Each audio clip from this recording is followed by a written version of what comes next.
Okay, once again good morning and class में start करते हैं। तो देखो, लास्ट क्लास में हमने स्विच इंटरफेसिंग के बारे में ओवरव्यू दिया था कि स्विच इंटरफेसिंग हम अपने आर्डिनो के साथ किस तरह से इम्प्लीमेंट कर सकते हैं।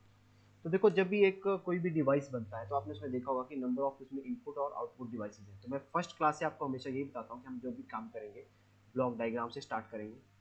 हमारे पास अब हम एक कंप्लीट एम्बेडेड सिस्टम की बात कर रहे हैं। तो कंप्लीट एम्बेडेड सिस्टम में हमारे पास कुछ इनपुट्स होंगी, कुछ आउटपुट्स होंगी एंड हमारे पास रहेगा आर्डिनो। ठीक है, आर्डिनो एंड देन हमारे पास इन सभी को ऑपरेट करने के लिए चाहिए होती है मेन चीज पावर सप्लाई। ठीक है, अब देखो, जब हमने एलईडी यूज करी थी तो हमने आर्डिनो से पावर सप्लाई यूज करी थी। तो पावर सप्लाई का जो ब्लॉक है वो तीनों कंपोनेंट्स को हेल्प करता है आपस में कम्युनिकेट करने के लिए। ठीक है, यही बात आ गई। तो अगर हम प्रोग्रामिंग की बात करें तो प्रोग्रामिंग में हमने आर्डिनो में हम क्या करते हैं, वॉइड सेटअप के अंदर इनपुट और आउटपुट्स को बताते हैं कि हम कौन सी पिन को इनपुट बनाना चाह रहे हैं, कौन सी पिन को आउटपुट बनाना चाह रहे हैं। तो उसके लिए हमने जो कमांड यूज करी थी वो करी थी पिन मोड। ठीक है, पिन का नाम और उसको हम कहते थे आउटपुट।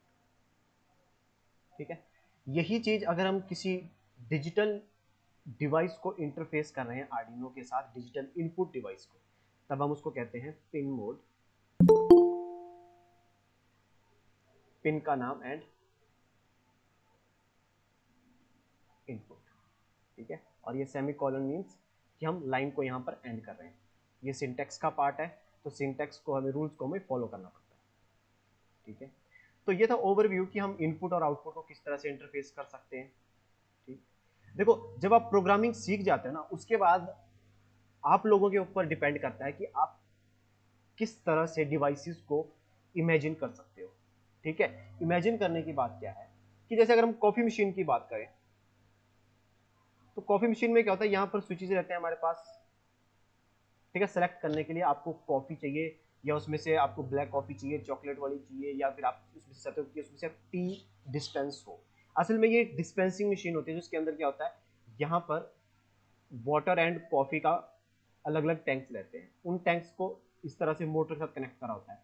तो जैसे ही आप यहाँ से कॉफी प्रेस करते हो तो जो भी कॉफी वाले जो टैंक्स होंगे, उन दो टैंक्स में से क्या होगा, कॉफी एंड वाटर डिस्पेंस होगा और डिस्पेंस होकर आपके वो कप में निकल जाएगा। ठीक है, ठीक है, ये कप फिल हो जाएगा। तो देखो, इस एम्बेडेड सिस्टम में क्या हुआ, यहाँ से इनपुट गई किसी माइक्रो कंट्रोलर या आर्डिनो के पास, आर्डिनो ने क्या करा, एक आउटपुट डिवाइस को ऑपरेट करा। तो देखो, अब आपकी जो प्रोग्रामिंग है, अब आपने क्या करना है, अब आप प्रोग्रामिंग को या जो आपका जो प्रोग्रामिंग डिवाइस है, अब आप उसको अपनी मर्जी के अकॉर्डिंग उससे काम ले सकते हो। ठीक है, तो देखो, प्रोग्रामिंग और हार्डवेयर के साथ काम करने की ब्यूटी यही है कि आप किसी भी डिवाइस को अपने अकॉर्डिंग काम करवा सकते हो। ठीक है, आपके पास फुल कंट्रोल है।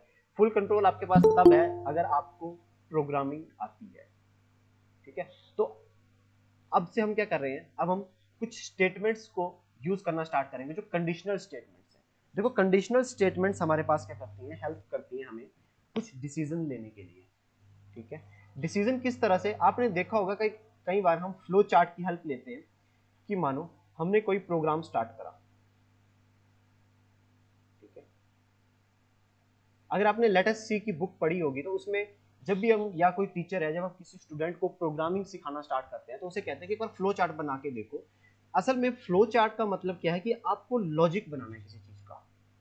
ठीक है, अब बस, अब ये लॉजिक क्या होता है। ठीक है, कई बार हम सुनते हैं कि इस कोडर ने कुछ एल्गोरिदम बनाया, इस कोडर ने कोई लॉजिक इंप्लीमेंट करा।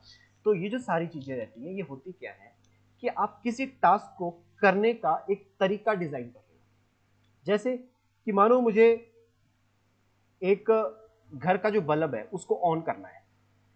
ठीक है, ये यहां पर बल्ब लगा हुआ है। ठीक है, इसको ऑन करना है और यहां पर इसका स्विच लगा हुआ है। ठीक है, अब मानो हम यहां पर खड़े हैं। ठीक है, आप यहां पर खड़े हो, तो अगर आप इस बल्ब को ऑन करना चाहते हो तो आप इसको ऑन किस तरह से करोगे। ठीक है, तो सबसे पहले आगे कंडीशन आएगी। कंडीशन क्या आएगी, अगर आपने स्विच को करा प्रेस। ठीक है, स्विच को अगर आपने प्रेस करा तो मतलब यस, अगर प्रेस करा तो लाइट क्या हो जाएगी, ऑन। अगर आपने स्विच को प्रेस नहीं करा तो आपका जो लाइट है वो क्या क्या रहेगी, ऑफ रहेगी, और अभी तक आप वेट करोगे कोई स्विच को प्रेस करो। ठीक है, तो यहाँ पे हमने एक लॉजिक बनाया। अगर मैं इसको आर्डिनो से करवाना चाहता हूँ तो मैं क्या करूंगा, मैं आर्डिनो में लिखूंगा कि अगर किसी ने स्विच प्रेस करा तो लाइट को ऑन करो, अगर स्विच प्रेस नहीं करा तो लाइट को ऑफ करो। यही बात है। अब इस चीज को मैं अगर अब बताना चाहूं तो सिंपल सर्किट में क्या होता है, हमारे पास बैटरी होती है, स्विच होता है, एंड यहाँ पे हमारे पास बल्ब रहेगा। ठीक है, किसी ने स्विच को प्रेस करा तो बल्ब ऑन हो जाएगा। ये कैसा सर्किट हुआ, ये एक ऐसा सर्किट हुआ जिसमें हमने कोई भी प्रोग्रामिंग यूज नहीं करी। ठीक है, अगर हम प्रोग्रामिंग यूज नहीं करें तो इसको हम एम्बेडेड सिस्टम नहीं कह सकते, क्योंकि इसके अंदर हमने हार्डवेयर और सॉफ्टवेयर दोनों चीजें इंप्लीमेंट नहीं करी है। ये सिर्फ प्योर क्या है, ये सिर्फ प्योर हार्डवेयर है। जब हम हार्डवेयर प्लस सॉफ्टवेयर की बात करते हैं तो हम क्या करते हैं, एक हमारे पास स्मार्ट डिवाइस रहता है जिसमें हम कोड इनपुट कर सकते हैं, उसके बाद हमारे पास इनपुट डिवाइस को इंटरफेस करते हैं और आउटपुट डिवाइस को इंटरफेस करते हैं, और इसके अंदर हम ये जो हमारा लॉजिक है इस चीज को इंप्लीमेंट करते हैं। ठीक है, कल मैं एक इंस्टाग्राम की पोस्ट देख रहा था, तो किसी ने पूछा कि ये जो लॉजिक होता है ये लॉजिक क्या है, तो उसका आंसर ये था, लेट्स सपोज आप एक ऐसे रूम के अंदर रख दिए जाते हो कि ना उसमें कोई खिड़की है ना कोई दरवाजा है, और आपको वहां से बाहर निकलना है, तो आप बाहर कैसे निकलोगे। ठीक है, अब देखो इसके डिफरेंट डिफरेंट तरीके हो सकते हैं। अब क्या होगा, एक पर्सन कहेगा कि मैं दीवार तोड़ के बाहर निकल सकता हूं। ठीक है, उसका एक लॉजिक हुआ। दूसरा ये सोच सकता है कि मैं क्या करूंगा, यहां से सुरंग खोद के इसके नीचे से निकल जाऊंगा। ठीक है, तीसरा हो सकता है कि मैं छत को तोड़ के निकल जाऊंगा। तो एक टास्क को करने के डिफरेंट डिफरेंट लॉजिक्स हो सकते हैं। ठीक है, तो लॉजिक क्या होता है कि किसी भी प्रॉब्लम को सॉल्व करने का, आपको एक प्रॉब्लम दी जाएगी, आप उस प्रॉब्लम को सॉल्व करोगे। तो लॉजिक इंप्लीमेंटेशन क्या हुआ, हम किसी प्रॉब्लम को सॉल्व करेंगे। ठीक है, तो अब देखो, जब हम किसी प्रॉब्लम को सॉल्व करेंगे तो हमें प्रोग्रामिंग की जो नॉलेज चाहिए उसमें हमें इस तरह से चीजें चाहिए कि हम उसमें कुछ कंडीशंस भी लगा सकें। ठीक है, जैसे इसमें कंडीशन क्या लग सकती है, अगर हमारा जो फ्लोर है वो एक हार्ड मटेरियल का, कंक्रीट का बना है, तो मैं प्रेफर करूंगा कि मैं दीवार तोड़ूं। ठीक है, अगर मेरी दीवार भी बहुत ज्यादा स्ट्रांग है तो मैं प्रेफर करूंगा कि छत को खोलने का ट्राई करूं। ठीक है, मेरे को कंडीशंस लगानी पड़ेंगी। ठीक है, अब ऐसा तो होगा नहीं कि मैं वो जो छत है या जो दीवार है वो एक बार में टूट जाएगी। ठीक, आपको क्या करना पड़ेगा, मल्टीपल टाइम वही काम रिपीट करना पड़ेगा। तो आपको कुछ ऐसी स्टेटमेंट्स भी चाहिए कि आप काम को बार बार रिपीट कर सको। तो मैंने आपको फंक्शंस बताए थे कि अब आप बार बार एक ही काम को रिपीट करना चाहते हो तो आप उसको क्या करो, वॉइड लूप में कॉल कर लो। तो वहां पे तो वो इन्फिनाइट टाइम उस चीज को कॉल कर लेगा, वो चलता रहेगा। ठीक है, तो प्रोग्रामिंग में हम क्या करते हैं, इसी तरह की प्रॉब्लम्स को सॉल्व करते हैं। सो जस्ट ये ओवरव्यू था कि अब हम किस तरह से आगे प्रोसीड करेंगे। तो कल मैंने आपको जो कंडीशनल स्टेटमेंट्स बताना स्टार्ट करी थी, तो मैंने कल आपको इफ से स्टार्ट करा। ठीक है, तो हमारे पास पहली जो स्टेटमेंट आती है वो आती है इफ। ठीक है, इफ हमारे पास एक कंडीशनल स्टेटमेंट, आप हम यहाँ पे क्या करते हैं, इसका जो सिंटैक्स है वो इस तरह से रहता है। ठीक है, ये इसका सिंटैक्स है। इसमें हम क्या करेंगे, यहां पर देंगे कंडीशन। ठीक है, यहाँ पे हम कंडीशन लिखेंगे, कंडीशन। ठीक है, और यहाँ पे लिखेंगे स्टेटमेंट, स्टेटमेंट्स। कंडीशन का मतलब है कि क्या चीज हो। ठीक है, या किसी चीज को कंपेयर करेंगे या किसी को चेक करेंगे, ग्रेटर है, लेस देन है, इस तरह की डिफरेंट डिफरेंट चीजें हैंडल करेंगे। सर आपकी वॉइस रुक रुक के आ रही है। सभी के पास ये प्रॉब्लम आ रही है या फिर पर्टिकुलर आपके पास आ रही है? नो सर, ओके, सही आ रही है सर। ठीक है, जिनके पास रुक रुक के आवाज आ रही है एक बार आप लीव करके फिर से रिज्वाइन कीजिए, मैं वेट करता हूँ।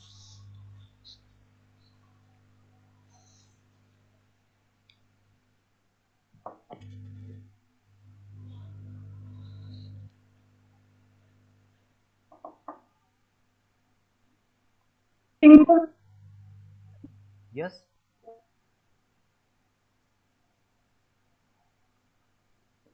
तो देखो मैं इफ कंडीशन की बात कर रहा था। तो इफ में हम किस तरह से करते हैं कि इफ में हम कोई कंडीशन यूज करेंगे एंड देन हम कुछ स्टेटमेंट्स लिखेंगे। अब ये कंडीशन और स्टेटमेंट का मतलब क्या है, तो देखो कंडीशन अभी आप समझो कि अगर ये चीज ट्रू होगी तब क्या होगा, तब ये स्टेटमेंट एग्जीक्यूट होगी। जो आप यहाँ पे काम लिखोगे, जैसे एलईडी को ऑन करना है, मोटर को ऑन करना है, मोटर को ऑफ करना है, जो भी काम यहाँ पे आप बताओगे वो आर्डिनो करके देगा, ठीक है। बट कब करके देगा, अगर यहाँ पर लिखी हुई कंडीशन सेटिस्फाई होती है तो।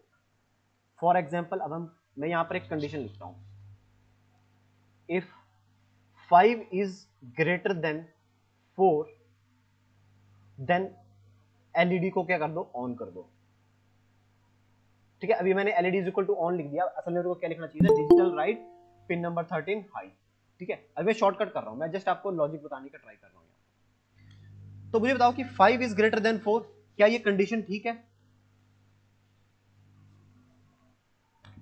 ठीक है, 5 हमारा 4 से बड़ा ही है, ये कंडीशन हमारी क्या है, यस सर। ट्रू है, तो ये इसके अंदर का जो कंटेंट है वो एग्जीक्यूट हो जाएगा। अगर कोई स्टूडेंट ऐसे लिखता है, इफ 4 इज ग्रेटर देन 5, तो इसके अंदर आप चाहे जो मर्जी लिखो, ये कभी भी एग्जीक्यूट ही नहीं होगा, क्योंकि ये चीज ट्रू नहीं है। तो इफ क्या करता है, इफ अपनी कंडीशन को चेक करता है, अगर उसको कंडीशन ठीक लगती है तब वो आगे जाके स्टेटमेंट्स को एग्जीक्यूट करेगा। ये प्रोसेस रहता है इफ का। अब देखो, इफ का हमने इस तरह से देख लिया। अब इफ के ना डिफरेंट डिफरेंट पार्ट्स आते हैं, डिफरेंट डिफरेंट सिंटैक्स आते हैं इफ को यूज करने के। तो हमारे पास जो पहला सिंटैक्स आता है वो आता है इफ। सर एल्स भी तो होता है एक। मैं उसी चीज के ऊपर आ रहा हूं बस, ठीक है। अब देखो, मैं इफ यूज करता हूं जब मेरे पास सिर्फ एक ही चीज है, बट मानो अब मैं एक स्विच की बात करूं, तो कोई स्विच को प्रेस भी कर सकता है, कोई स्विच को प्रेस नहीं भी कर सकता, दो चीजें हैं। तो मैं क्या यहाँ पे लिख दूंगा, मैं यहाँ पे लिख दूंगा इफ SW, मैं स्विच को क्या बता रहा हूं यहाँ पे, if switch is equal to 1, 1 का मतलब कि किसी ने स्विच को प्रेस करा है तो हम एलईडी को ऑन करेंगे, ठीक है। एंड एल्स, एल्स में क्या है, एल्स में हमें कंडीशन नहीं देनी पड़ती। एल्स का मतलब क्या है, इस कंडीशन को छोड़ के दुनिया की कोई भी कंडीशन होगी तो एलईडी हमारी ऑफ ही रहेगी, ठीक है। एलईडी हमारी हमेशा ऑफ रहेगी। तो यह आ जाता है सिंटैक्स इफ और एल्स का। तो मैंने अभी तक आपको दो चीजें बताई, एक हमारे पास थी इफ, यहाँ पे स्टेटमेंट और यहाँ पे सिंटैक्स। दूसरी चीज हमारे पास आई, इफ स्टेटमेंट्स दोगे, देन एल्स लिखोगे, देन स्टेटमेंट्स दोगे।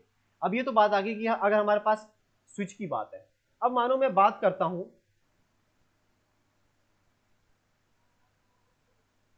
कॉफी मशीन की, ठीक है। अब आप कहोगे कि कॉफी मशीन की हम बात क्यों कर रहे हैं।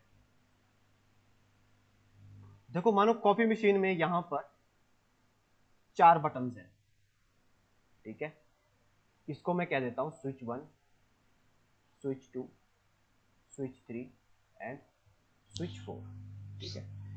तो डिफरेंट डिफरेंट टास्क हैं इनसे, इसमें से हो सकता है कॉफी निकले, इसमें से टी आए, इसमें से कोल्ड कॉफी आ जाए, और इसमें से हो सकता है कि हॉट वाटर आ जाए, ठीक है। 4 बटन हमारे पास है कॉफी मशीन में, और हमें टास्क दिया हुआ है कि इस चीज को करो। तो मैं क्या लिखूंगा, मैं सबसे पहले कैसे, मैं भी कोई प्योर प्रोग्रामिंग यूज नहीं कर रहा, मैं जस्ट इफ को यूज करना चाह रहा हूँ यहाँ पे। तो मैं लिखूंगा इफ SW1, मैं इस चीज के लिए कंडीशन लिख रहा हूँ, स्विच 1 इज इक्वल टू 1। अगर इसको किसी ने प्रेस करा तो आप क्या करो, कॉफी यहां से डिस्पेंस कर दो।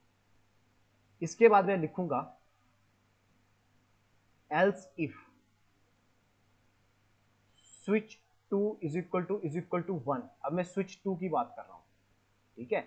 अगर स्विच 2 मेरा प्रेस करता है कोई, हाँ जी हाँ जी,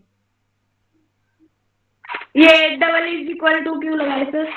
इसके बारे में मैं बताऊंगा अभी, ठीक है। जब हम ऑपरेटर्स की बात करेंगे इसके बारे में मैं बताऊंगा।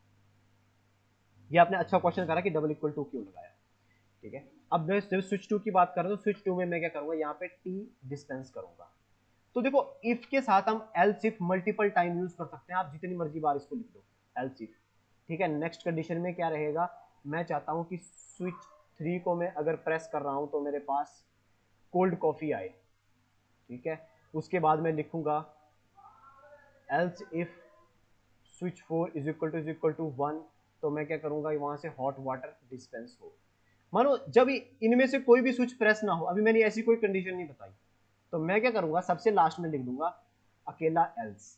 एल्स के साथ कभी भी हम कंडीशन नहीं देते, एल्स हमारा ऑटोमेटिक समझ जाता है कि अगर इन 4 कंडीशन को छोड़ के बाकी दुनिया की कोई भी कंडीशन होगी, बाकी कंडीशन में क्या है, मानो कोई छोटा बच्चा है, उसने क्या करा, दोनों बटन इकट्ठे दबा दिए जानबूझ के, ठीक है, ये चारों बटन इकट्ठे दबा दिए। अब छोटे बच्चों को हम रोक थोड़ी सकते हैं कि एक ही बटन एक बार में दबाने हैं। यही चीज हमारे पास एटीएम में भी रहती है। अगर आपने एटीएम में देखा होगा, अगर आप 2 बटन एक साथ में प्रेस करोगे तो उसमें से या तो पहले वाला जो आपने प्रेस करा है टाइम के अकॉर्डिंग, या तो वो डिस्प्ले होगा या तो कुछ भी डिस्प्ले नहीं होगा, ठीक है। वो बाद की बात है कि किस तरह से उस चीज को मेंटेन करते हैं। जब हम प्रोडक्ट बनाते हैं तो हम ये सारे पैरामीटर्स को चेक करके देखते हैं, ठीक है। एंड एल्स में हम लिख देंगे नो वर्क, कि कोई काम ना करो, ठीक है। तो ये हमारे पास फॉर्मेट आ गया किस तरह से, if else if else if else if और एल्स का। तो एल्स इफ आप मल्टीपल टाइम जितनी आपके पास कंडीशन है वहां तक जा सकते हो, ओके। अब बात आती है कि यहां पर मैंने डबल इक्वल टू क्यों यूज करा, ठीक है। अब इस चीज को समझने के लिए हमें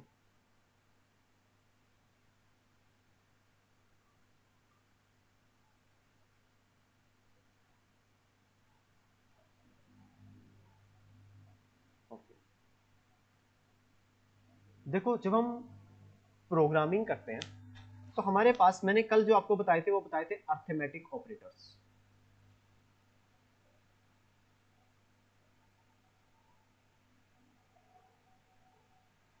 ठीक है। अर्थमेटिक ऑपरेटर में plus, minus, multiply and divide, ठीक है। आप मैथमेटिक्स के सारे फंक्शंस यहां से परफॉर्म कर सकते हो। हाँ, इसमें मॉड भी यूज होता है, मॉड का भी मैं काम करना बताऊंगा, ठीक है। मॉड भी हम यूज कर सकते हैं। ये अर्थमेटिक ऑपरेटर्स होंगे, ठीक है। उसके बाद हमारे पास आते हैं लॉजिकल ऑपरेटर्स। लॉजिकल ऑपरेटर्स अभी हम कुछ टाइम के लिए होल्ड करते हैं। उसके साथ हम यूज करते हैं अब कंपैरेटर, ये कंपैरिजन ऑपरेटर,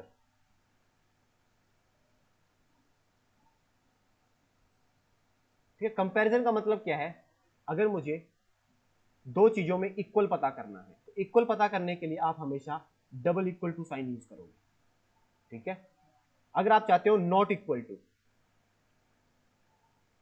नॉट इक्वल पता करना है, उसके बाद आप चाहते हो पता करना ग्रेटर देन, ठीक है, फिर less than, greater than, equal to, less than, equal to.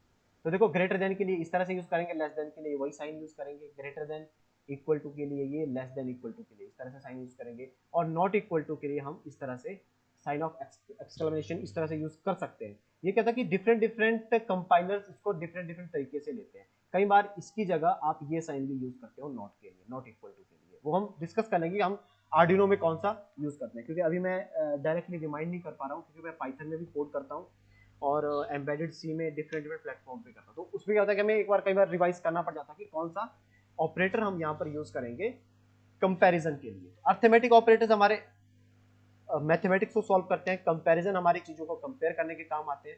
उसके बाद हमारे पास आते हैं असाइनमेंट। असाइनमेंट का मतलब क्या है, देखो कई बार हमने इस तरह से यूज करता प्रोग्रामिंग में, int a is equal to 5।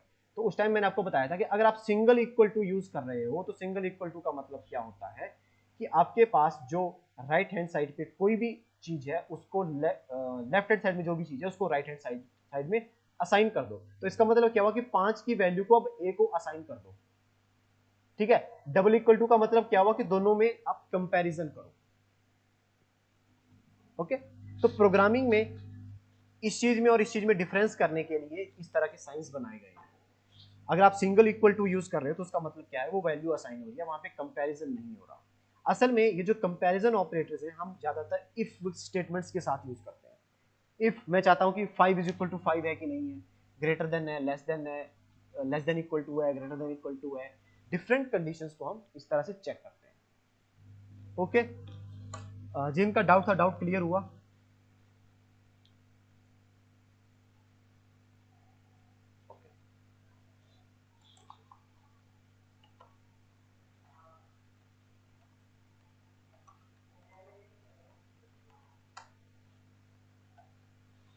देखो एक बहुत अच्छी वेबसाइट है अगर आप चीजें सीखना चाहते हो, ट्यूटोरियल्स पॉइंट और जावा पॉइंट, ठीक है। कई बार आपको हेल्प अगर चाहिए तो आप यहाँ से देख सकते हो, ठीक है। अभी जैसे मैंने गूगल पे क्या सर्च करा, मैंने सर्च करा ऑपरेटर्स इन आर्डिनो।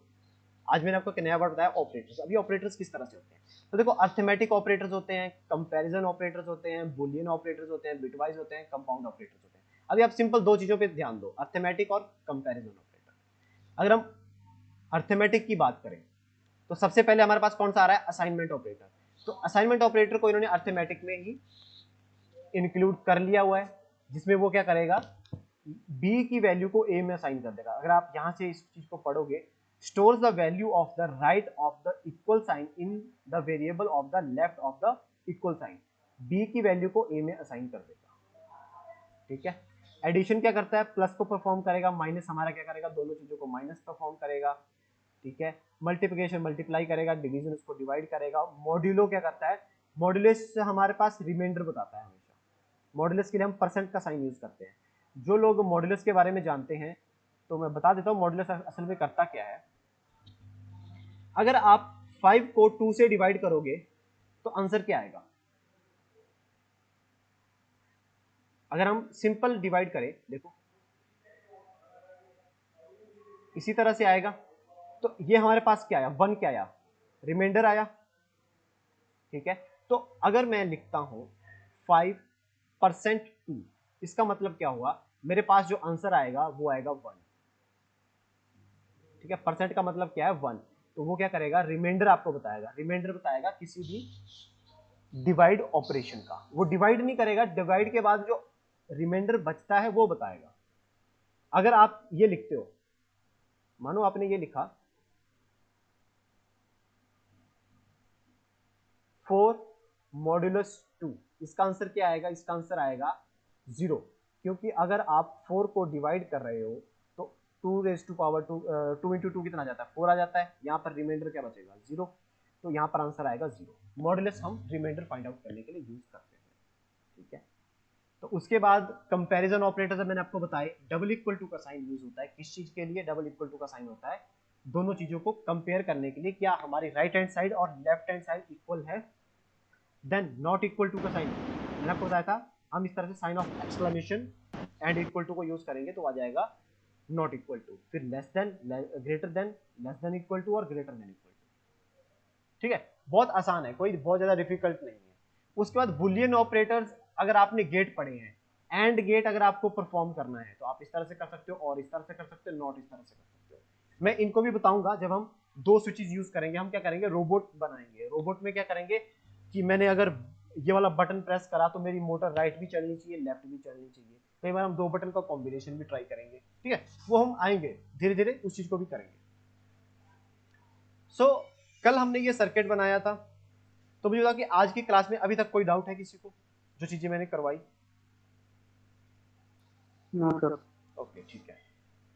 देखो ऐसा होता है कि जब भी हम प्रोग्रामिंग करते हैं, कई बार इस तरह के लेक्चर में बोरिंग भी लग जाते हैं, बट ये कैसी चीजें बहुत जरूरी है। जब आप कोडिंग में जाओगे तो कोडिंग में इन चीजों की अगर आपको नॉलेज नहीं है तो बहुत मुश्किल हो जाता है। ठीक है। तो मैं आज क्या करूंगा, मैं फ्रेश स्टार्ट करूंगा एक स्विच के लिए प्रोग्राम बनाना। ठीक है। स्टेप बाय स्टेप हम इसको एग्जीक्यूट करेंगे और स्टेप बाय स्टेप चेक करेंगे कि हम ये किस तरह से कर सकते हैं।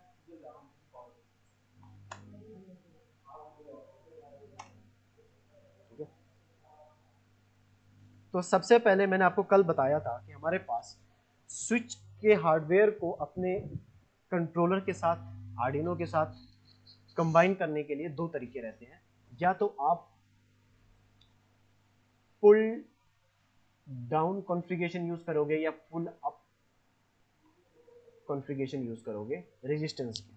किस तरह से, देखो आपके पास क्या होता है, एक तो आपके पास 5 वोल्ट होती है और एक आपके पास ग्राउंड होता है। सेम कंडीशन मैंने यहाँ पे रख ली, 5 volt and ground. Pull down का मतलब क्या है, जहां पे डाउन कंडीशन है आप क्या करोगे, रेजिस्टेंस को ग्राउंड के साथ कनेक्ट करोगे एंड देन यहाँ पर स्विच यूज करोगे। ठीक है। पुल अप में आप रेजिस्टेंस यूज करोगे एंड यहाँ पर स्विच यूज करोगे। दोनों में देख सकते हो आप, अगर मैं पुल अप की बात कर रहा हूँ तो रेजिस्टेंस मेरा अप कंडीशन में है और पुल डाउन में रेजिस्टेंस मेरे पास डाउन कंडीशन में है। और आप इसको अगर क्रॉस चेक करना चाहते हो तो आप क्या करोगे, अपना मल्टीमीटर लोगे और मल्टीमीटर को कनेक्ट करोगे रेजिस्टेंस के अक्रॉस और यहाँ पर वोल्टेज चेक करो।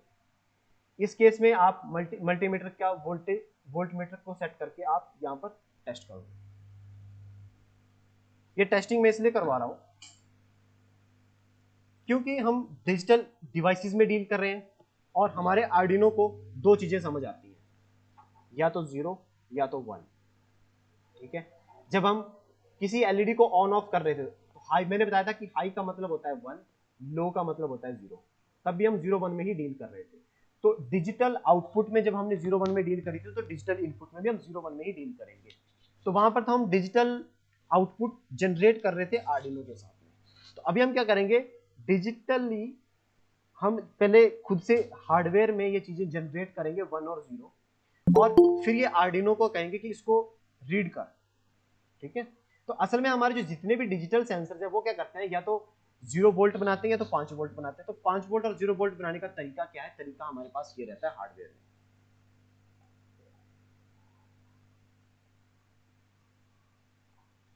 ओके, तो आपका जो कीबोर्ड है ना, उसमें भी आपका जितना भी कीबोर्ड है वो इसी तरह से बिल्ड किया जाता है।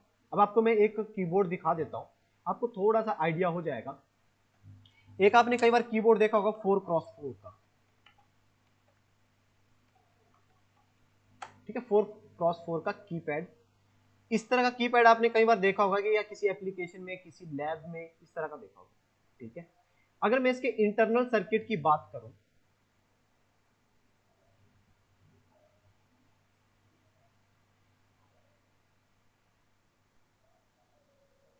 जिसमें मेरे पास विद रेजिस्टेंस, मैं यहां पे लिखता हूं 4x4 कीपैड इंटरनल सर्किट। ठीक है, तो देखो असल में इन स्विचेस को इस तरह से कनेक्ट करा जाता है 5 वोल्ट से, और यहाँ पर R1 R2 R3 R4 यहाँ पर ये क्या चीजें हैं, यहाँ पर रेजिस्टेंस कनेक्ट होंगे। ओके, और आर्डिनो में हमारे पास एक फैसिलिटी रहती है कि हम आर्डिनो के ना इनबिल्ट भी हमारे पास रेजिस्टेंस रहते हैं। जैसे अब यहाँ पे देखो, यहाँ पे भी रेजिस्टेंस लगे हुए हैं। ये थोड़ा सा कॉम्प्लेक्स हो जाएगा अभी आपके लिए, बट मैं बता रहा हूँ कि जो चीज मैं आपको करवा रहा हूँ वो असल में प्रैक्टिकली यूज होती है किसी भी प्रोडक्ट डेवलपमेंट में। ओके, तो आर्डिनो के साथ अगर मैं एक सर्किट देखूं तो यहाँ पर देखो एक सर्किट बनाया हुआ है 4x4 की मैट्रिक्स से। ये जो सर्किट है ये यहाँ पर कंबाइन करा हुआ है, उसके बाद एक एलसीडी कनेक्ट करी हुई है।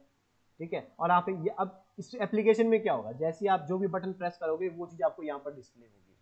ठीक है, एलसीडी भी हम करेंगे आने वाले लेक्चर में। ठीक है, सो अभी हम सिंपल स्विचेस पे चलते हैं वापस, और आपको मैं एक डायग्राम और दिखा देता हूँ गूगल से। Pull up and pull down configuration.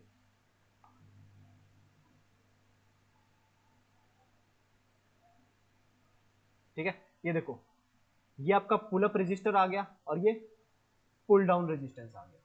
इस तरह से हम जो मैंने चीज अभी आपको वहां पर बना के दिखाई थी। अब डायग्राम अगर आप देखोगे तो यहाँ पे एमसीयू लिखा हुआ है। ये ब्लॉक डायग्राम या सर्किट डायग्राम जो हमारे पास है, इसमें क्या लिखा हुआ है, एमसीयू इनपुट पिन और वीसीसी और ग्राउंड, एक रेजिस्टेंस और एक बटन। ये हार्डवेयर हम यूज करते हैं। एमसीयू का मतलब क्या है, माइक्रो कंट्रोलर यूनिट, या हम आर्डिनो कह सकते हैं। एमसीयू का मतलब होता है माइक्रो कंट्रोलर यूनिट। कई बार शॉर्ट फॉर्म में इस तरह से यूज किया जाता है। आप इंडस्ट्री में जाओगे तो आपको कहा जाएगा कि एमसीयू के साथ कनेक्शन करो, तो उसमें आपको पजल नहीं होना कि एमसीयू क्या चीज है, असल में वो माइक्रो कंट्रोलर यूनिट है। ठीक है, तो ये चीज हमारे पास हो गई और ये भी हो गई।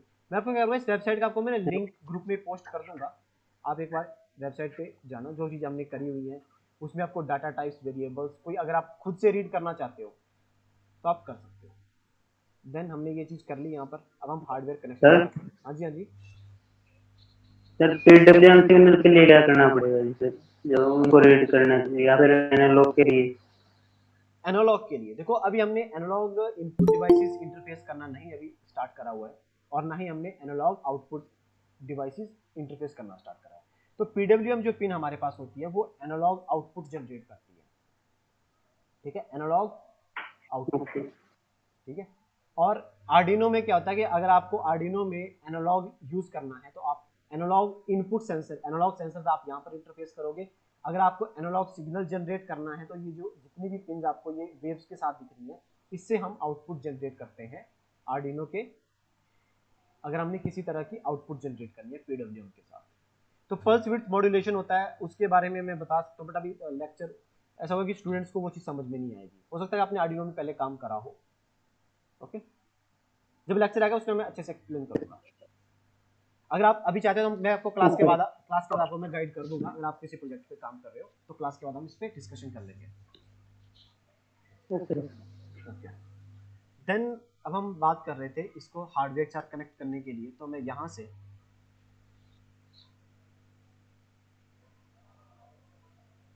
वन एंड जीरो, मैं इस कॉन्फ़िगरेशन को अभी यहाँ से देखता हूँ।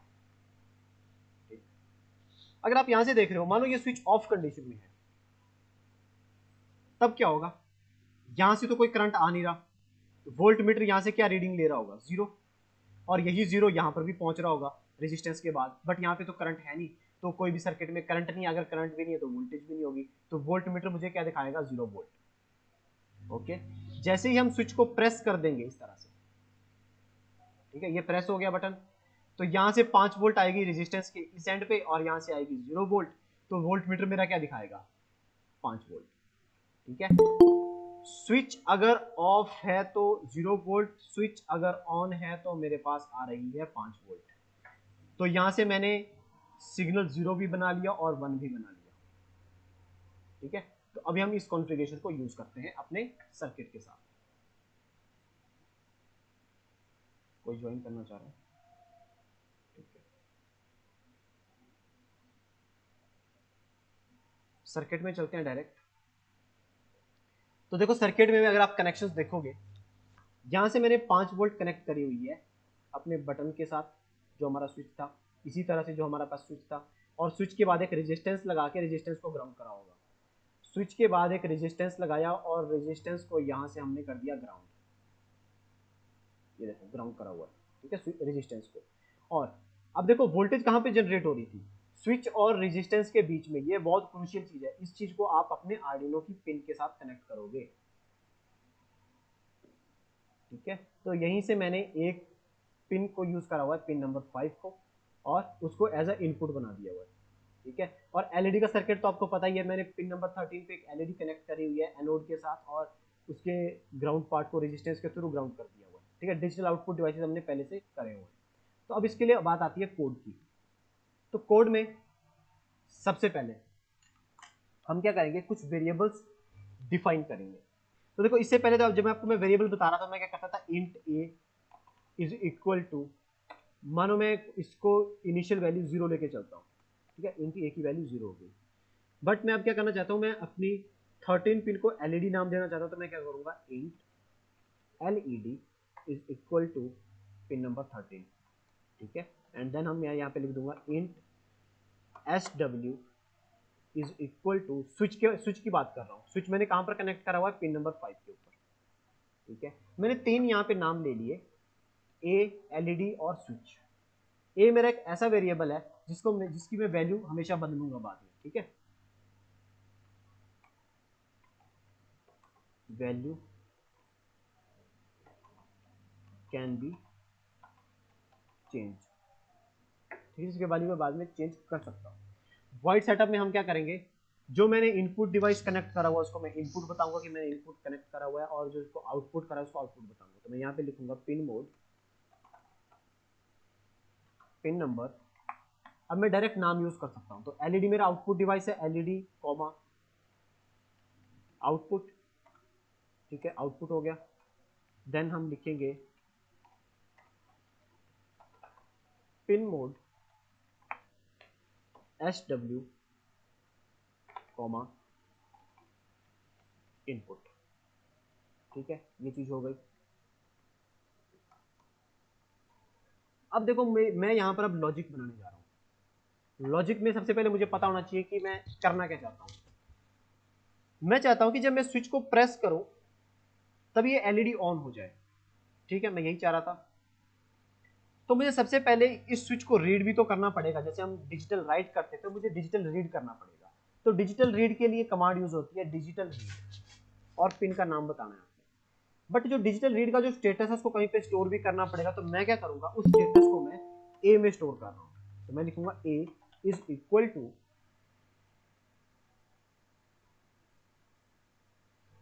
Equal to digital read SW। मैंने SW पिन को रीड करा, मैं स्विच को असल में रीड कर रहा हूं और उसका स्टेटस कहां पे डाल रहा हूं, ए में डाल रहा हूं। जस्ट फॉर रेफरेंस अभी मैं इस चीज को चेक करना चाहता हूं सीरियल मॉनिटर के ऊपर। अब देखो सीरियल मॉनिटर का काम यहां पर स्टार्ट होता है। मैं क्या करता हूं, सीरियल मॉनिटर को बिगिन करूंगा। पिछले लेक्चर में मैंने बताया था कि सीरियल मॉनिटर हम बहुत जगह पे यूज करेंगे बाद में, तो मैं यहाँ पे बॉड रेट उसको असाइन कर रहा हूँ सीरियल बिगिन 9600, और मैं यहाँ पर क्या कर रहा हूँ, इस चीज को रीड करने के बाद यहाँ पर लिख रहा हूँ serial dot print ln then A. मैं ए को इन्वर्टेड कॉमास में नहीं लिखूंगा, अगर मैं ए को इन्वर्टेड कॉमास में लिखूंगा तो वो एक उसको कैरेक्टर की तरह ले जाएगा। ठीक है, अगर मैं मानो सीरियल मॉनिटर ऑन करता हूँ तो ए प्रिंट होना स्टार्ट हो जाएगा, जैसे हमारा नाम प्रिंट हो रहा था। ठीक है, मैं ये नहीं चाहता, मैं चाहता हूँ कि जो ए मेरा वेरिएबल है वो यहाँ पे डिस्प्ले हो। ठीक है, क्योंकि ए में मेरा किस चीज का स्टेटस स्टोर हुआ है, SW का। अब ये मैंने सिंगल इक्वल टू क्यों लगाया, सिंगल इक्वल टू इसलिए लगाया क्योंकि मैं असाइन कर रहा हूँ वैल्यू, मैं राइट हैंड साइड का जो भी कंटेंट है उसकी वैल्यू असाइन कर रहा हूँ ए को, और मैं ए को यहाँ पर प्रिंट करना चाहता हूँ। तो मैं यहाँ पे क्या लिखूंगा, अकेला ए लिखूंगा इन ब्रैकेट्स के अंदर। Control S, sorry control S use नहीं करेंगे, स्टार्ट सिमुलेशन करेंगे डायरेक्ट, और यहाँ से चेक कर लेंगे। देखो अब मेरे पास सीरियल मॉनिटर पे क्या दिख रहा है, 0000। जीरो क्यों दिख रहा है, क्योंकि मैंने स्विच को प्रेस नहीं करा। अब मैं स्विच पे क्लिक करने जा रहा हूँ, वो क्या करेगा, स्विच को प्रेस कर देगा, तो अब इसकी देखना वैल्यू चेंज हो जाएगी। अब इसकी वैल्यू 1 होगी। अगर मैं इसको छोड़ देता हूँ, 0 हो गई, प्रेस करता हूँ तो 1 हो जा रही है। ठीक है, इस टास्क को करने के लिए मैं थोड़ी सी डिले प्रोवाइड करता हूँ कि आपको ये चीज आराम से दिखे। डिले, मैं यहाँ पे डिले लेता हूँ 100 मिली सेकेंड की। अब ये क्या करेगा, मेरा जो ए का जो मतलब सॉरी स्विच का जब स्टेटस रीड करेगा वो 100 मिली सेकेंड के बाद रीड करेगा। कैसे, मैं क्लियर कर रहा हूं, अब देखो धीरे धीरे हो रहा है ना ये सारा काम। स्विच को प्रेस करा, अब ये 1 1 होना स्टार्ट हो गया, 0 0 होना स्टार्ट हो गया। और थोड़ी सी डिले ज्यादा कर लेते हैं, 500, स्टार्ट सिमुलेशन, क्लियर, 0। देखो अब मैं जैसे प्रेस करा, अब ये 1 1 प्रिंट होना स्टार्ट हो जाएगा, और रिलीज करता हूं तो 0 0।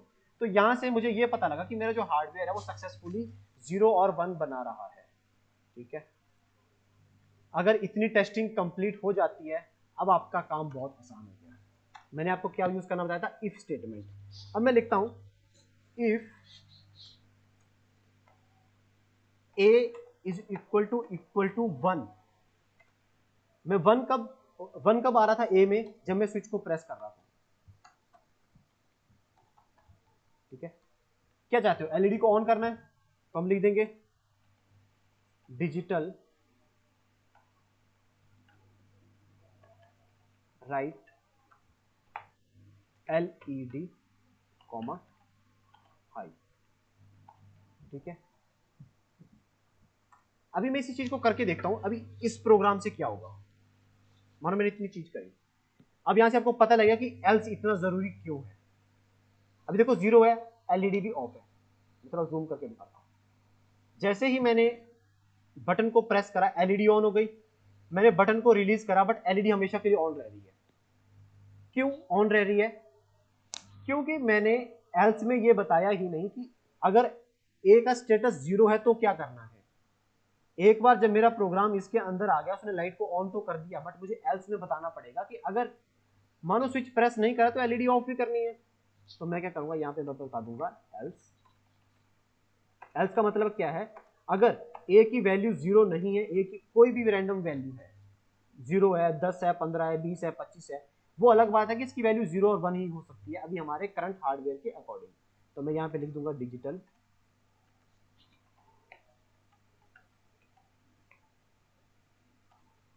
राइट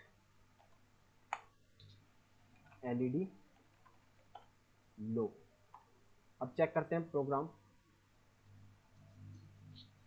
देखो लाइट ऑफ है, स्विच को मैंने प्रेस करा, जितनी देर के लिए प्रेस कर रहा हूं उतनी देर के लिए एलईडी ऑन है, मैंने स्विच को छोड़ दिया, लाइट ऑफ हो गई। अब देखो स्विच को जब प्रेस करूंगा तो लाइट ऑन होगी, छोड़ दूंगा तो लाइट ऑफ हो जाएगी। ठीक है। अब मानो कोई मुझे कहता है कि मुझे ऐसा नहीं करना है, मैं चाहता हूं लाइट हमेशा ऑन रहे, स्विच को प्रेस करूं तो लाइट ऑफ हो जाए, तो क्या करेंगे, कुछ नहीं करना, जस्ट कोड में थोड़ा सा चेंज करना है। यहाँ पे LOW लो, और यहाँ पर हम यूज करेंगे हाई। तो मैं क्या कर रहा हूं, अगर किसी ने स्विच को प्रेस करा है तो हम क्या करेंगे, एलईडी को बंद करेंगे और अदरवाइज वो हमेशा ऑन रहेगी। अब देखो इनिशियली आपकी एलईडी खुद से ऑन हो जाएगी, ऑन हो गई, स्विच को प्रेस करोगे तब बंद हो जाएगी। आपको हार्डवेयर में चेंज करने की जरूरत है ही नहीं, आप जस्ट कोड में जो चीजें आप लिखोगे हार्डवेयर आपका आपके अकॉर्डिंग चलेगा, जो आप उसको समझाओगे, जो आप उसको सिखाओगे वो उस तरह से काम करेगा। तो प्रोग्रामिंग इतनी इंटरेस्टिंग है, आप हार्डवेयर से कोई भी काम करवा सकते हो जिसके लिए वो कैपेबल है।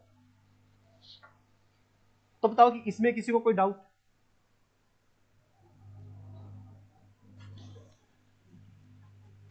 ओके, कोई डाउट नहीं है। Next sir. ओके ठीक है, नेक्स्ट कॉन्सेप्ट पे चलते हैं। देखो ये चीज हमने कर ली यहां पर। अब मैंने जब आपको वो जो इससे पहले फंक्शंस वाली क्लास थी, तो हमने 7 सेगमेंट के लिए फंक्शंस बनाए थे, अगर आपको याद हो।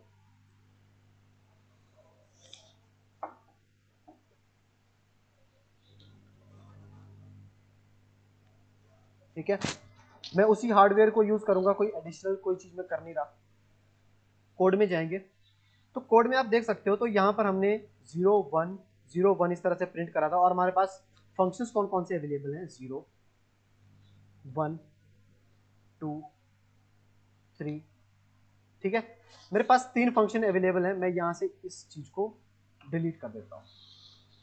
ठीक है, मानो मेरे पास कोई एक पर्सन आता है, वो कहता है कि मुझे एक हार्डवेयर बना के दो। हार्डवेयर में मुझे क्या चाहिए, ठीक है, कि मेरे पास मानो एक स्विच लगा हुआ है और मेरे पास यहां पर 7 सेगमेंट लगी हुई है इस तरह से।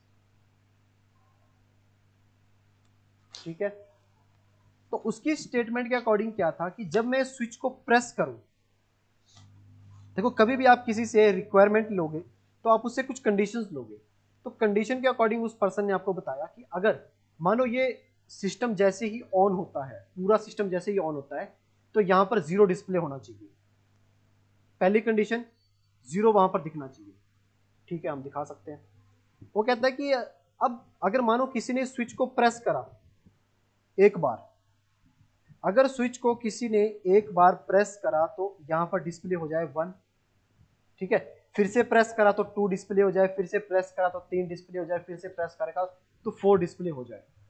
वो ये चाह रहा है। ठीक है, और इस एग्जांपल को बहुत इजीली समझना है तो आपने आपके घरों में जो इंडक्शन रहता है, इंडक्शन में यहाँ पर 2 7 सेगमेंट लगी होती हैं। आप यहाँ से क्या कर देते हो, उसका टाइम इंक्रीज कर देते हो। अगर आपको टाइमिंग सेट करनी आती है तो वो क्या करता है, टाइमिंग इंक्रीज कर सकता है। जितनी बार बटन प्रेस करते हो टाइमिंग उसकी बढ़ती चलती है। ठीक है, वो अलग बात है कि वो 10 सेकंड या 15 मिनट इकट्ठा ही बढ़ जाती है, वो हम कंट्रोल कर सकते हैं। बट अभी हमारा जो टास्क है, हम क्या चाहते हैं कि जितनी बार मैं बटन को प्रेस करूं, ये मेरी जो काउंटिंग है वो इंक्रीजिंग ऑर्डर में चले। ठीक है, तो इस तरह का मुझे एक हार्डवेयर बनाना है। तो कोई मुझे इसमें हिंट देना चाहेगा, कोई ट्राई करना चाहेगा, या मैं करवाना स्टार्ट करूं?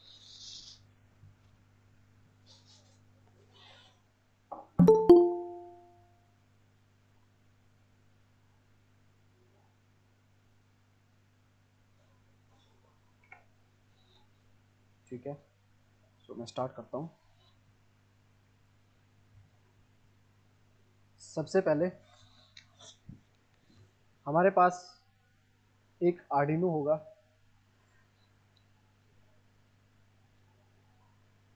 आर्डिनो। देन हमारे पास एक स्विच कनेक्ट होगा। अब जो मैं स्विच को कनेक्ट करना चाह रहा हूँ वो मैं उसी कॉन्फ़िगरेशन में कनेक्ट करूँगा। एक स्विच होगा हमारे पास इस तरह से, और रेजिस्टेंस को हम कर देंगे ग्राउंड। ठीक है, आर्डिनो की मानो मैं कोई पिन यूज़ कर लेता हूँ, पिन नंबर 2। ठीक है, और 7 सेगमेंट हमारे पास इस तरह से यहाँ पे कनेक्ट होगी।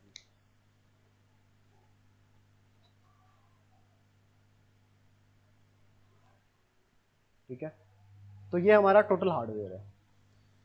हार्डवेयर डिजाइनिंग पे चलते हैं। तो हमारा 7 सेगमेंट तो काम कर रहा है। ठीक है, एक बार चेक कर लेते हैं काम कर रहा है कि नहीं कर रहा है। मैं यहाँ पे चाहता हूँ कि 0 डिस्प्ले हो, तो मैंने 0 फंक्शन को क्या करा, कॉल करा,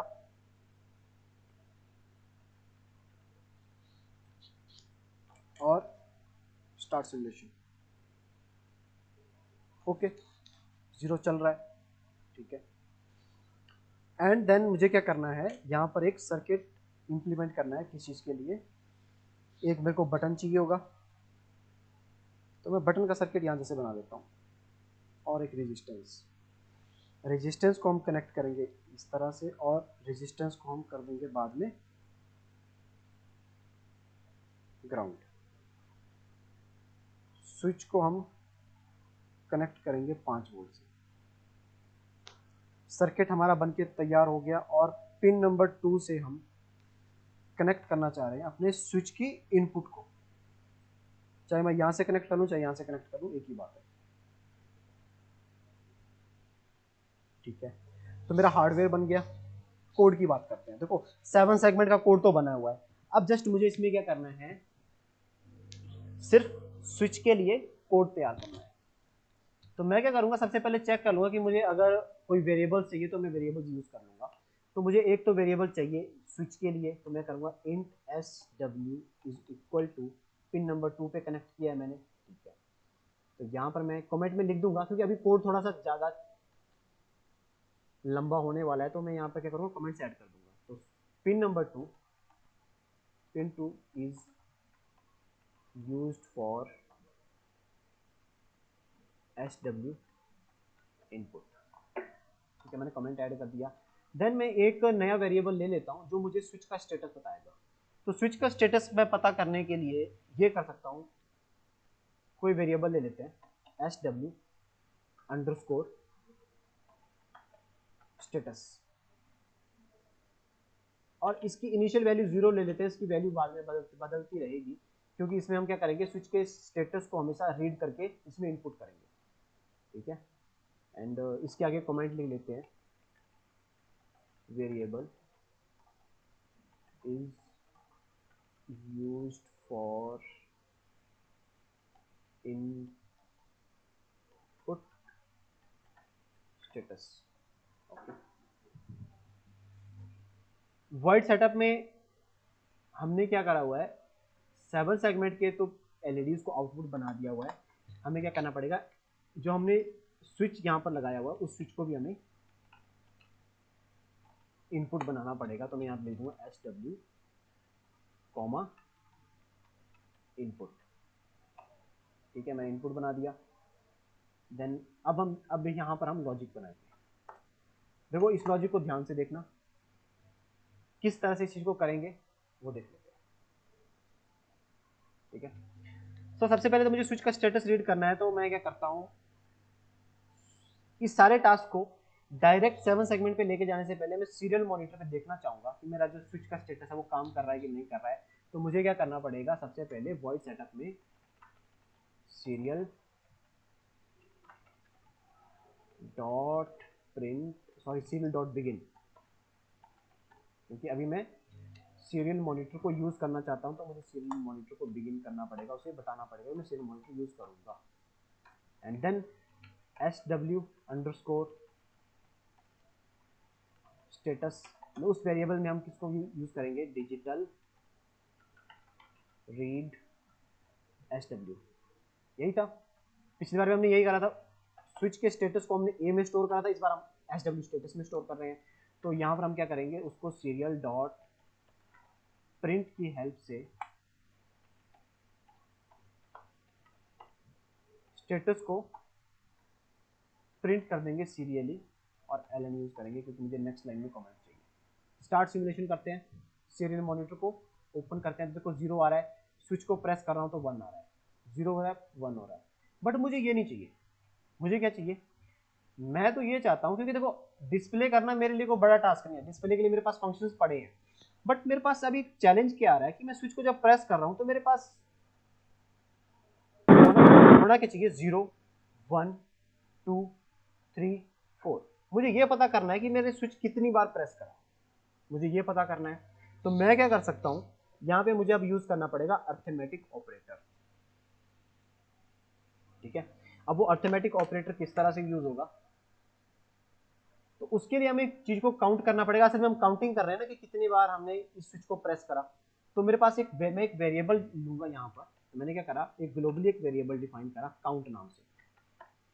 int count is equal to 0। Initially counter की वैल्यू मेरी 0 है, जहां से मैं चीज को काउंट करना चाहता हूं तो मैंने उस वेरिएबल की वैल्यू क्या करी, 0 असाइन कर दी।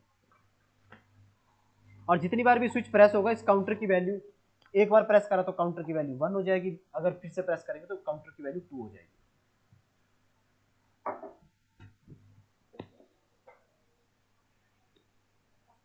ओके ठीक है, डन, इजी है। सो यहां से हम कंडीशन लगाना स्टार्ट करेंगे। अब मैं पता करूंगा कि अगर किसी ने स्विच प्रेस करा, if SW underscore status is equal to, यही था ना, कंपेयर करेंगे। अगर स्टेटस स्विच का जो स्टेटस है वो अगर 1 है तो मतलब स्विच प्रेस हुआ है। तो मैं क्या करूंगा, जो मेरे पास काउंटर है COUNT, counter is equal to count plus 1। ठीक है, अब इस स्टेटमेंट को देखते हैं कि मैंने ये क्या करा यहाँ पे, count is equal to count plus 1, और ये काम किस तरह से करता है। ठीक है, यहां पर अब दो ऑपरेटर्स एक साथ यूज हो रहे हैं, चीज को ध्यान से देखना। ये मान लेते हैं मेरे पास एक वेरिएबल है ए नाम का जिसकी इनिशियल वैल्यू है 0। देन मैं एक स्टेटमेंट लिखता हूं A is equal to A plus 1। ये कौन सा ऑपरेटर है, प्लस करने के लिए। ये कौन सा ऑपरेटर है, असाइनमेंट ऑपरेटर है। असाइनमेंट ऑपरेटर क्या करता है, जो भी यहां का आंसर आएगा उसकी वैल्यू को यहां पर असाइन कर देगा, बट इसको पहले सॉल्व करेगा। पहले उसकी प्रेफरेंस क्या रहेगी, बॉडमास के रूल के अकॉर्डिंग पहले वो प्लस को सॉल्व करेगा, बाद में वैल्यू असाइन करेगा। ठीक है, ओके।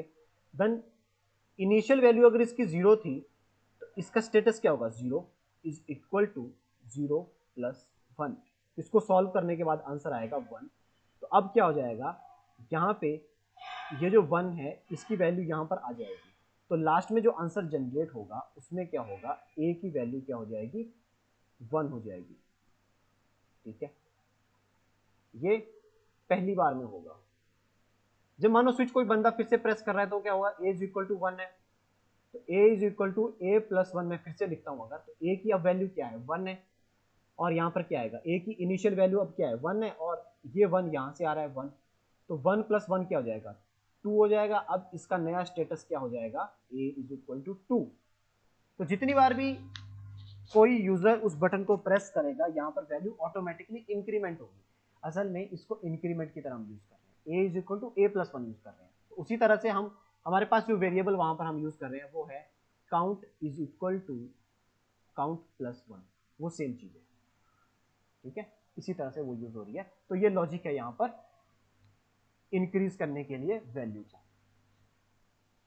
ठीक है, एंड एल्स में कर देते हैं।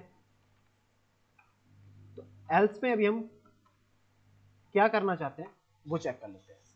तो अभी मैं क्या चाह रहा था कि जब मैं स्विच को प्रेस करूं तब मेरे पास कोई ना कोई चीज डिस्प्ले हो, बट वो बाद की बात है। अभी हम क्या करते हैं, इस काउंटर की वैल्यू को चेक करते हैं कि काउंटर इंक्रीमेंट हो रहा है कि नहीं हो रहा है। तो कैसे चेक करूंगा, मैं क्या करूंगा, यहाँ से सीरियल प्रिंट कमांड को डिलीट कर रहा हूँ और इफ के अंदर लेके जा रहा हूँ। तो जितनी बार मैं स्विच को प्रेस करूंगा उतनी बार ये चीज प्रिंट भी होगी। तो मैं क्या करता हूँ, यहाँ से मैं किसी चीज को प्रिंट करना चाहता हूँ, अब मैं काउंट को प्रिंट करना चाह रहा हूँ। तो अब क्या होगा, काउंट की वैल्यू 1 होगी और सीरियल प्रिंट मुझे उसकी एग्जैक्ट करंट वैल्यू बताएगा। एल्स में भी मैं कुछ भी नहीं लिख रहा। स्टार्ट सिमुलेशन करते हैं, और इस टास्क को करने के बाद आपको इफ भी समझ आ जाएगा। ठीक है, अब इफ को देखते हैं। अब देखो मैंने स्विच प्रेस नहीं करा, यहाँ पे कुछ भी प्रिंट नहीं हो रहा। जैसे ही मैं स्विच को एक बार मैंने प्रेस करा ठीक है, देखो यहाँ पे वैल्यू 64 पहुंच गई। अब आप कहोगे कि यहाँ तो हमने काउंट +1 करा था, कि 64 कैसे पहुंच गई? वही बात है, असल में ये 64 इसलिए पहुंच गई, हमारे जो आर्डिनो की जो रीड करने की स्पीड है, असल में जब आप किसी भी बटन को प्रेस करते हो, मानो आपके पास ये बटन है, ठीक है, आप इसको प्रेस कर रहे हो, तो आपने जितनी देर के लिए इस चीज को प्रेस करा ना, आर्डिनो ने उसको बार बार रीड करा। इफ स्टेटस 1, उसको जितनी बार स्टेटस 1 आया उसने उतनी बार चीज को प्लस कर दिया। तो आपको इस चीज को रोकने के लिए आपको क्या करना पड़ेगा, यहाँ पे डिले यूज करनी पड़ेगी कि आप स्विच को मिनिमम कितने टाइम के लिए डिले, मतलब कितने टाइम के लिए प्रेस करना चाहते हो। मैं चाहता हूं कि मैं डिले यहाँ पर 1 सेकंड की देके देखता हूँ पहले, ठीक है। अब कोड को चेक करते हैं, क्लियर करते हैं। मैंने एक बार स्विच को प्रेस करा, छोड़ दिया, देखो 1 प्रिंट हो गया, फिर से प्रेस करा 2 प्रिंट हो गया, फिर से प्रेस करा 3 प्रिंट हो गया, 4 5, ठीक है, 5 6 7 8। अभी मेरे पास क्या हो रहा है कि जब मैं स्विच को प्रेस कर रहा हूं तो वो इस चीज को प्रिंट कर रहा है, फिर 1 सेकंड का वेट कर रहा है। तो मतलब मैं अगर स्विच को, मैं क्या करता हूं, देखो मैं एक और चीज यहाँ पे टेस्ट करता हूं। मानो मैं स्विच को फटाफट दबाने की कोशिश करता हूं, मैं यहाँ से दबा रहा हूं, पर यहाँ पे कोई भी वैल्यू, बड़ी कम स्पीड से वैल्यूज वहां पे प्रिंट हो रही है। ये कम स्पीड से वैल्यू क्यों प्रिंट हो रही है? क्योंकि देखो मैं यहाँ पे बार बार स्विच को प्रेस कर रहा हूँ, बट वैल्यू बड़ी स्लो प्रिंट हो रही है। तो ये वो चीज आ गई। अगर आपने एटीएम मशीन में देखा होगा, एटीएम मशीन में क्या होता है, अगर आप फटाक से बटन दबा दो तो वो कई बार चीज डिस्प्ले नहीं होती। इस चीज को कहते हैं डीबाउंस। डीबाउंस टाइम हमें एक सेट करना पड़ता है स्विचेस का, उसको सेट करने का एक मेथड रहता है। बट अभी के लिए हम अपनी कोड में क्या करेंगे, हम ये डिले डाल के इस चीज को सॉल्व कर रहे हैं। बाद में आपको बताऊंगा जब मैं वाइल में आपको लेके जाऊंगा, बट अभी के लिए आप सोचो कि इसी तरह से हमने इस चीज को करना है। तो यहां से मैंने क्या करा, डिस्प्ले मैंने देख लिया कि मैं कोई भी चीज यहां से प्रिंट कर सकता हूं। अब बहुत इजी है, ठीक है। यहां से मेरे पास स्टेटस हो गया। तो ये वाली जो मैंने स्टेटमेंट्स यूज करी, ये मैंने यूज करी किस चीज के लिए, कि मैं क्या चीज करना चाह रहा हूं। मैं करना चाह रहा था इंक्रीमेंट में चीजों को डिस्प्ले। अब आप यहां पर स्टेटमेंट्स लिख सकते हो, लॉजिक बना सकते हो। If count is equal to 0, क्या काम करवाना चाहते हो आप? 0 डिस्प्ले करना चाहते हो, सिंपल 0 को कॉल करो, 0 डिस्प्ले हो जाएगा, ठीक है। अब हम करेंगे एल्स इफ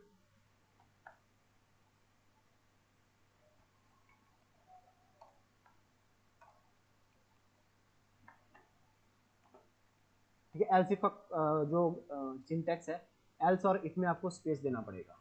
तो मैं यहाँ पे करता हूँ काउंट इज इक्वल टू अगर 1 है, अगर हमारा 2 बार हमने स्विच प्रेस करा हुआ है तो उसकी वैल्यू 1 होगी। तब मैं प्रिंट करना चाहता हूँ 1। मैंने 1 फंक्शन को कॉल कर लिया। अब देखो आज हम फंक्शंस भी यूज करना सीख रहे हैं। फंक्शन यहाँ पर किस तरह से रियल लाइफ में यूज होते हैं। Else if count. Sir LC का मतलब क्या होता है? किस चीज का? LC, ELC. एल्स इफ के सिंटैक्स है इफ एल्स इफ। अगर ये काम नहीं होगा तो इस काम को वो चेक करेगा। अगर ये भी, अब देखो क्या करेगा, इस चीज को चेक करेगा। अगर ये चीज ट्रू है तब तो इसको प्रिंट कर देगा, अगर ये चीज ट्रू है तो इसको प्रिंट करेगा, ये चीज ट्रू है तो इसको प्रिंट करेगा। आपने शुरू से क्लास लगाई थी जब मैं एल्स इफ बता रहा था? सर कल वाली क्लास नहीं लगी थी सर मेरी। नहीं, आज वाली तो शुरू से लगाई होगी ना। Yes sir. तो जब मैं एल्स इफ एक्सप्लेन कर रहा था यहाँ पर तो मैंने बताया था एल्स इफ हम तब यूज करते हैं जब हमारे पास मल्टीपल टास्क होते हैं। मैंने एग्जांपल भी देके बताया था कॉफी मशीन वाला। कॉफी मशीन में हमारे पास मल्टीपल बटन्स हैं। ओके सर, ठीक है। एक बार आप लेक्चर फिर से देखो, एक बार में ये लेक्चर समझ नहीं आएगा आराम से, तभी मैं आज बड़े आराम से करवा रहा हूँ सारी चीजें। लेक्चर को 2-3 बार देखना, उसके बाद समझ आ जाएगा। Yes sir. और कल मेरे से डाउट सारे पूछ लेना। देखो डाउट लेके आओगे तभी होगा, मैं तो ट्रेनिंग करवा दूंगा। Yes sir. ठीक है। सर इस ट्रेनिंग का रिस्पॉन्स भी मतलब सर कोई एग्जाम वगैरह भी देना पड़ेगा? एग्जाम आपका एक छोटा सा मैं टेस्ट आपको दूंगा, वो इसलिए रहेगा हमारे रिकॉर्ड के लिए कि आपने ट्रेनिंग करी हुई है एंड आपने ट्रेनिंग में क्या क्या सीखा। 10 नंबर का एक एमसीक्यू टाइप का क्वेश्चन पेपर रहेगा।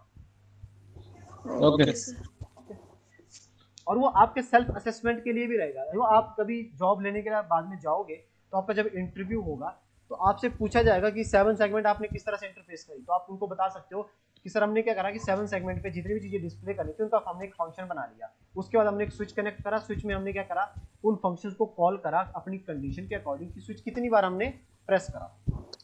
Yes sir.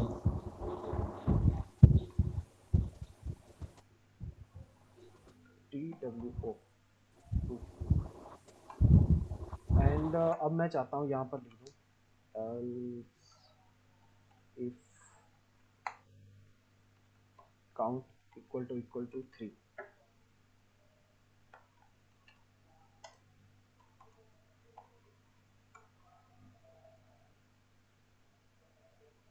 ठीक है। 3 फंक्शंस भी हमारे पास है। 3 मैंने 3 फंक्शन को कॉल कर लिया। अब देखो मैंने क्या करा, अगर काउंटर की वैल्यू 0 है 1 है 2 है 3 है तो ये इन चीजों को प्रिंट करे। और मैं चाहता हूँ एल्स, एल्स में क्या होगा, मानो अगर काउंटर की वैल्यू 0 भी नहीं है 1 भी नहीं है 2 भी नहीं है 3 भी नहीं है, अब 3 से ज्यादा हो चुकी है, तो मैं क्या करना चाहता हूँ, मैं यहाँ पर हम यहाँ पे क्या कहते हैं 0 को प्रिंट कर देते हैं। 0 को नहीं, हम यहाँ पर कुछ भी नहीं करते, वो क्या करेगा, अभी के लिए मैं थोड़ी देर को होल्ड करके रखता हूँ, उससे आपको एक और चीज मैं लॉजिक बता दूंगा, या आपको लॉजिक बताने में तो ठीक है। अभी इसको एल्स को मैंने ओपन खाली रख दिया। अब मैं सीरियल मॉनिटर पे देखता हूँ, अभी इनिशियली देखो मैंने स्विच को प्रेस नहीं करा तो यहाँ पे क्या डिस्प्ले हो रहा है 0। एक बार स्विच को प्रेस करूंगा तो यहाँ पे 1 डिस्प्ले होना चाहिए।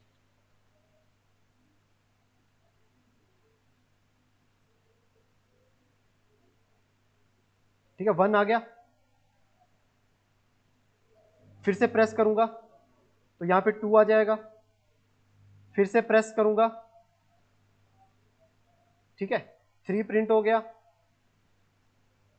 फिर से प्रेस करूंगा। अब देखो ये डिले में प्रॉब्लम पता क्यों आ रही है, क्योंकि हमने क्या करा हुआ है, जितने भी फंक्शन बनाए थे यहां पर भी डिले देके रखी थी। अभी मैं इन सब डिले को डिलीट करता हूं, इस वजह से प्रॉब्लम आ रही है। क्योंकि उस टाइम आप क्या कर रहे थे, 0 को प्रिंट करने के बाद उसको शो करने के लिए कुछ टाइम के लिए होल्ड कर रहे थे, अदरवाइज क्या हो रहा था आपको चीजें एक साथ में सारी प्रिंट हो जा रही थी। स्टार्ट सिमुलेशन, शुरू से स्टार्ट करते हैं।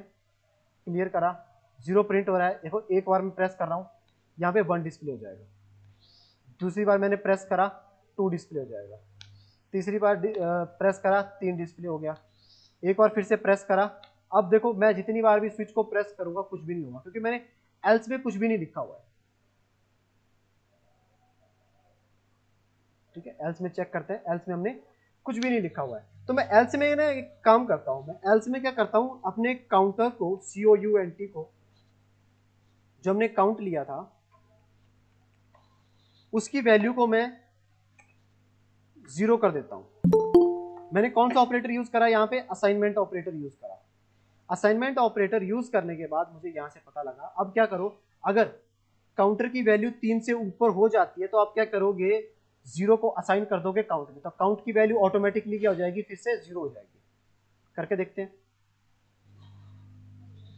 एक बार स्विच को प्रेस करा 1 प्रिंट होगा, 2 बार करा 2 प्रिंट हो गया, 3 प्रिंट हुआ, फिर से प्रेस करूंगा तो देखो यहां पर क्या आ गया, 0 आ गया, फिर से स्टार्ट हो गया 1 से।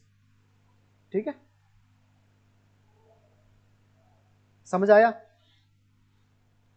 अब आपने क्या करना है, लेक्चर को एक बार जाके फिर से देखना है, ठीक है, और ट्राई करना है कि ये मैंने सारी चीज किस तरह से करी। स्टॉप सिमुलेशन, एंड मैं ये वाला जो कोड है आपको कॉपी करके एक टेक्स्ट फाइल बना देता हूं, और इस टेक्स्ट फाइल को आपको मैं ग्रुप में अपलोड कर दूंगा। Okay sir.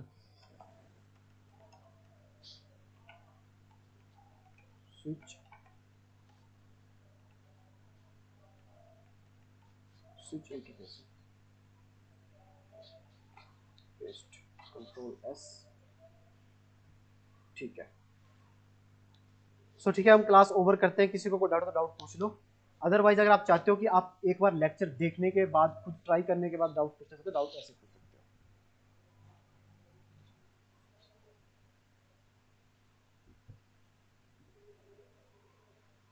हो। ओके जी, ठीक है फिर। Thank you sir. ओके जी, thank you, bye bye. Sir attendance नहीं लगेगी क्या? अटेंडेंस मैं आपको 1-2 दिन में बताता हूँ। मैं आपका अटेंडेंस शीट शेयर कर दूंगा, क्योंकि हमें ऊपर से अपने ऑफिस से गाइडलाइंस आई है कि आपकी जो अटेंडेंस है वो हमें मेंटेन करनी है। अगर अटेंडेंस मेंटेन नहीं होगा आपको सर्टिफिकेट इशू नहीं होगा, ठीक है। बाकी मेरे पास जितने भी लेक्चर्स लगे हैं उनका मैं स्क्रीनशॉट रोज ले लेता हूँ, तो मेरे को रिकॉर्ड में है कि कितने स्टूडेंट्स आते हैं और इस तरह से, ठीक है। तो मैं आपको बता दूंगा, जल्दी अपडेट करूँगा इसके बारे में। अभी तक के लिए मे बी मैं सबको अटेंडेंस असाइन कर दूं, बट इसके बाद आपको अटेंडेंस मेंटेन करनी पड़ेगी, ठीक है। ओके, कल मिलते हैं। Okay sir. Okay, sir. Thank you, sir.